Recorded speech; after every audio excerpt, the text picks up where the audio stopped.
আসসালামু আলাইকুম। আপনারা দেখছেন সিবিএন টিভি ইউএসএ সংবাদ বুলেটিন। সঙ্গে আছি আমি শাহনেওয়াজ সরকার। শুরুতেই এসেনশিয়াল হোম কেয়ার সংবাদ শিরোনাম। যুক্তরাষ্ট্রের অর্থনীতিতে লাতিনো অভিবাসীদের অবদান $1.6 ট্রিলিয়ন, গণবহিষ্কারে ক্ষতির শঙ্কা। ডালাসে আইস অফিসে স্নাইপার হামলা, অভিবাসী নিহত। ইরান কখনো পারমাণবিক বোমা বানাবে না বললেন মাসউদ পেজেশকিয়ান। এবং যুক্তরাষ্ট্র বিএনপির কমিটি নেই, 15 বছর ধরে নেতাকর্মীদের মধ্যে ক্ষোভ।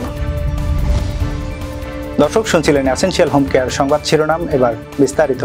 2023 সালে যুক্তরাষ্ট্রের লাতিনো অভিবাসীরা দেশটির জিডিপিতে $1.6 ট্রিলিয়ন অবদান রেখেছেন।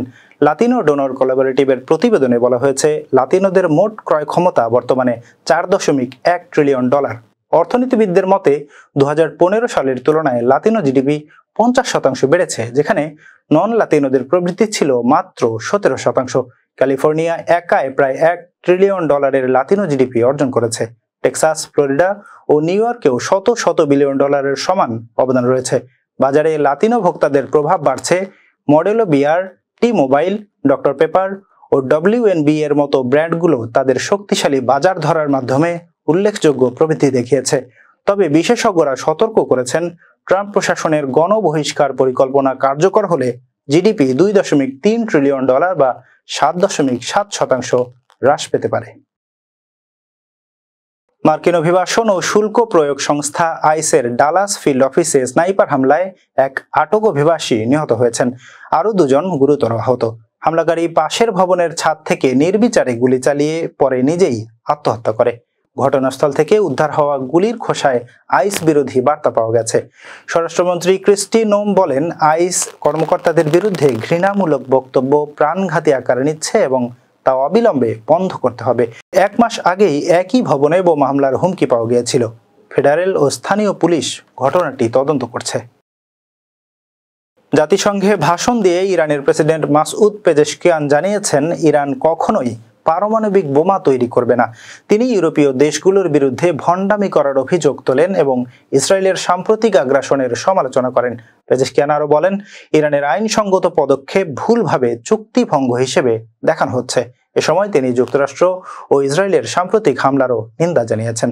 তিনি জানান, ইসরায়েলের বিমান হামলায় 1000-এরও বেশি ইরানি নিহত হয়েছেন এবং দেশটির সার্বভৌমত্ব লঙ্ঘিত হয়েছে। যুক্তরাষ্ট্রে 15 বছর ধরে বিএনপির কেন্দ্রীয় কমিটি নেই, ফলে প্রবাসী নেতাকর্মীরা বিচ্ছিন্নভাবে কার্যক্রম চালাচ্ছেন, যা হতাশা ও দ্বন্দ্ব বাড়িয়েছে। কিছু স্টেট বা মহানগরে কমিটি গঠনের চেষ্টা হলেও তাতে কেন্দ্রীয় স্বীকৃতি নেই। এদিকে 8 মাস আগে যুক্তরাষ্ট্র বিএনপির ব্যানারে কোনো কর্মসূচি পালন থেকে বিরত থাকার নির্দেশ দিয়েছে বিএনপি। গত 17 জানুয়ারি বিএনপির সিনিয়র যুগ্ম মহাসচিব রুহুল কবির রিজভী স্বাক্ষরিত এক বিজ্ঞপ্তিতে এই নির্দেশনা দেয়া হয়, যা নিয়ে যুক্তরাষ্ট্র বিএনপিতে তোলপাড় চলছে। যদিও নেতাকর্মীদের দাবি, এখানে দলীয় শৃঙ্খলা কিংবা কোনো ধরনের নিয়ম ভঙ্গের মতো কিছুই ঘটেনি।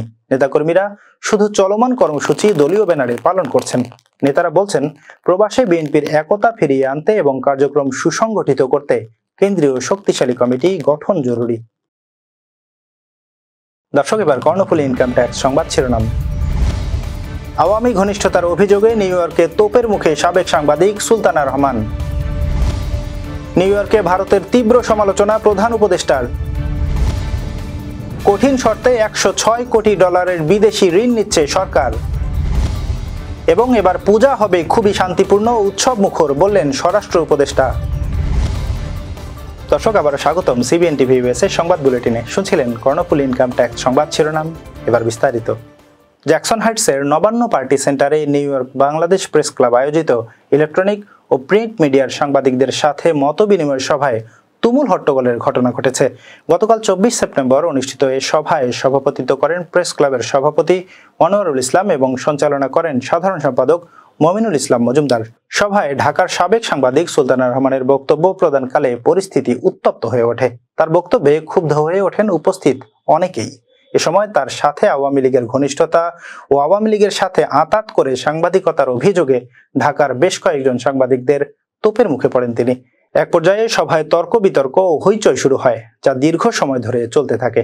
সুলতানা রহমান নিজেকে মুক্তিযুদ্ধের পক্ষের শক্তি দাবি করে বলেন, মুক্তিযুদ্ধের চেতনায় বিশ্বাস করার জন্য যদি কেউ আমাকে ফ্যাসিস্ট বলে বলুক, আমি প্রাউড ফিল করি ফ্যাসিস্ট হতে পেরে। হেনস্থার ঘটনায় সুলতানা রহমান বলেন, আমার উপর মৌখিক মব সৃষ্টি করা হয়েছে। নিউ ইয়র্কের মতো জায়গায় কথা বলতে পারছি না, তাহলে বাংলাদেশে মত প্রকাশের স্বাধীনতা কতটুকু সংকুচিত তা সহজেই অনুমেয়। এই নিউ ইয়র্কে দাঁড়িয়ে তারা আমার উপরে ভার্বালি মব করার চেষ্টা করেছে। আপনি দেখুন বাংলাদেশে এখন যে পরিমাণ আইন শৃঙ্খলা ভয়ঙ্কর অবনতি, যেভাবে করে মুক্তিযুদ্ধকে অবমাননা করা হচ্ছে, এটা তো অসম্ভব একটি ব্যাপার। আপনি যেই দেশটিকে 30 লাখ শহীদের বিনিময়ে, রক্তের বিনিময়ে যে দেশটি স্বাধীন হয়েছে, সেই স্বাধীনতার জন্য আপনি কথা বলতে পারবেন না। আপনি বলবেন এটি আওয়ামী লীগের ন্যারেটিভ। আপনাদের মতো অকৃতজ্ঞ তো কেউ হতে পারে না। আমি একজন সাংবাদিক, আমি মনে করি একজন সাংবাদিকের দায়িত্ব তার স্বাধীনতা, সার্বভৌমত্বের জন্য কাজ করা। আমি বর্তমানে সে কাজটিই করছি। জাতিসংঘের সাধারণ পরিষদের অধিবেশনের ফাঁকে যুক্তরাষ্ট্রের বিশেষ দূতের সঙ্গে বৈঠকে ভারতের কড়া সমালোচনা করলেন প্রধান উপদেষ্টা ডক্টর মোহাম্মদ ইউনূস। তার অভিযোগ, গত বছরের গণঅভ্যুত্থান ভারত মেনে নিতে পারেনি, আর সেই ক্ষোভই এখন দুই দেশের সম্পর্কে শীতলতা তৈরি করেছে। দক্ষিণ ও মধ্য এশিয়া বিষয়ক মার্কিন দূত সার্জিও গোরের সঙ্গে আলাপে ইউনূস বলেন, গত বছরের ছাত্র আন্দোলনকে ভারত ভিন্নভাবে দেখেছে। তাদের মিডিয়া ভুয়া তথ্য ছড়িয়েছে, গণ অভ্যুত্থানকে ইসলামী আন্দোলন বলে প্রোপাগান্ডা চালিয়েছে। তিনি আরো দাবি করেন, সাবেক প্রধানমন্ত্রী শেখ হাসিনাকে আশ্রয় দিয়ে ভারত পরিস্থিতিকে আরো জটিল করেছে। তার ভাষায়, ভারত এমন একজনকে আশ্রয় দিয়েছে যিনি সমস্যা সৃষ্টি করছেন, এতে সম্পর্কের টানাপোড়েন বাড়ছে। ইউনূস আঞ্চলিক জোট সার্কের স্থবিরতার জন্য ভারতের রাজনৈতিক অবস্থানকে দায়ী করেছেন। বলেছেন, সার্ক চলছে না কারণ এটি একটি দেশের রাজনৈতিক স্বার্থের সঙ্গে যায় না। একই সঙ্গে তিনি বিকল্প হিসেবে আসিয়ানে যোগদানের আগ্রহ প্রকাশ করেন। বাংলাদেশ সরকার নতুন করে প্রায় $106 কোটি সমপরিমাণ বিদেশি ঋণ নিতে যাচ্ছে, তবে এগুলো হবে অনমনীয় বা কঠিন শর্তের ঋণ। রাজধানীর শেরেবাংলা নগরে অর্থনৈতিক সম্পর্ক বিভাগের বৈঠকে এই সিদ্ধান্ত গৃহীত হয়। বৈঠকে সভাপতিত্ব করেন অর্থ উপদেষ্টা ডক্টর সালেউদ্দিন আহমেদ। সূত্র জানায়, বিভিন্ন মন্ত্রণালয় থেকে 36টি প্রকল্প ঋণ সহায়তার জন্য উপস্থাপন করা হয়। এর মধ্যে মাত্র 7টি বড় প্রকল্প প্রাথমিকভাবে অনুমোদন পেয়েছে। এই ঋণের অর্থ ব্যয় হবে পানি সরবরাহ, সেতু নির্মাণ, বিদ্যুৎ অবকাঠামো এবং রেলপথ উন্নয়নের মতো খাতে। অনমনীয় ঋণের শর্ত সাধারণত কঠোর হয়, সুদের হার বাজার ভিত্তিক, রেয়াতকাল কম এবং পরিশোধের মেয়াদও সংক্ষিপ্ত। নমনীয় ঋণের সুযোগ সংকুচিত হওয়ায় সরকারকে এখন এ ধরনের ঋণের উপর নির্ভর করতে হচ্ছে। অর্থনৈতিক বিশ্লেষকরা মনে করছেন, প্রকল্পগুলো দেশের উন্নয়নে সহায়ক হলেও অনমনীয় ঋণের চাপ ভবিষ্যতে রাজস্ব খাতে চাপ বাড়াতে পারে।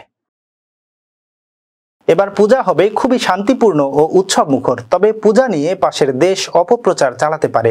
এ নিয়ে সবাইকে সতর্ক থাকার আহ্বান জানিয়েছেন স্বরাষ্ট্র উপদেষ্টা জাহাঙ্গীর আলম চৌধুরী। গতকাল চট্টগ্রাম সার্কিট হাউসে দুর্গাপূজা ও নির্বাচন কেন্দ্রিক নিরাপত্তা নিয়ে আইন শৃঙ্খলা বাহিনীর কর্মকর্তাদের সাথে মতবিনিময় সভা শেষে গণমাধ্যম কর্মীদের এসব কথা বলেন তিনি। এর আগে চট্টগ্রাম বিভাগের জেলা প্রশাসক সহ সব স্তরের আইন শৃঙ্খলা বাহিনীর কর্মকর্তাদের সাথে মতবিনিময় সভা করেন স্বরাষ্ট্র উপদেষ্টা। এতে আগামী নির্বাচনে প্রস্তুতি সহ দুর্গাপূজায় নিরাপত্তা পরিস্থিতি স্বাভাবিক রাখতে নানা দিক নির্দেশনা প্রদান করেন তিনি। দুর্গাপূজাটা আমরা আশা করতেছি খুবই শান্তিপূর্ণ এবং খুব উৎসব মুখর হবে। এটা কোনো জায়গায় ওরকম কোনো ধরনের বড় কোনো সমস্যা নাই। এটা শান্তিপূর্ণভাবে এবং উৎসব মুখর হবে। এটা কিন্তু একটা ধর্মীয় অনুষ্ঠান, আর এটার যেন পবিত্রতা রক্ষা পায় ওই দিকেও সবাই খেয়াল রাখতে হবে। তখন জানেন যে যারাই উদযাপনটা করতেছে তাদের ভিতরে একটা ভাগ আছে, কেউ বলে 2 ভাগ, কেউ 3 ভাগ। বাট যেহেতু এটা একটা ধর্মীয় অনুষ্ঠান, আমার মনে হয় এই ধর্মীয় উৎসবটা পালন করার জন্য কোনো ধরনের বাধা হবে না। যেহেতু এটা হলো তাদের জন্য একটা পূর্ণ কাজ, এই পূর্ণ কাজটা করার জন্য কেউ কোনো ধরনের বাধা সৃষ্টি করবে না, এটি আমরা আশা করি। এবং এটা যেন খুব ভালোভাবে হয়।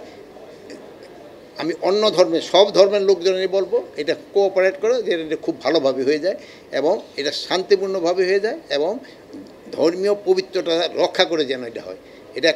এটা পবিত্রতা কিন্তু রক্ষা করতে হবে। নির্বাচনটা তো শুধু আইন শৃঙ্খলা বাহিনীর উপরে নির্ভর করে না, নির্বাচনটা নির্ভর করে জনগণের উপরে। জনগণ কিন্তু এর হলো মেইন। জনগণ যদি নির্বাচনমুখী যে সময় হয়ে যাবে সে সময় এটা কেউ আটকাতে পারবে না। সত্যি কথা বলছেন, আজকে ঢাকা হয়েছে, এই কিছুক্ষণ আগে ডিভিশনাল কমিশনার ঢাকা আমার রিং করছিল, অনেকেরই কিন্তু আইনের আওতায় নিয়ে আসা হয়েছে। অনেকের তারপরেও আবার আছে যে তারা আইনের আওতায় নিয়ে আসার পর আবার তারা জামিন পেয়ে যায়। বাট আমরা চেষ্টা করতেছি এরা যেন সহজে আর জামিন না পায় এই ব্যবস্থা করার জন্য। দর্শক, এই ছিল সিবিএন টিভি ইউএসএ সংবাদ বুলেটিনে। শেষ করছি পরবর্তী বুলেটিন দেখার আমন্ত্রণ জানিয়ে এতক্ষণ সাথে থাকার জন্য ধন্যবাদ সবাইকে।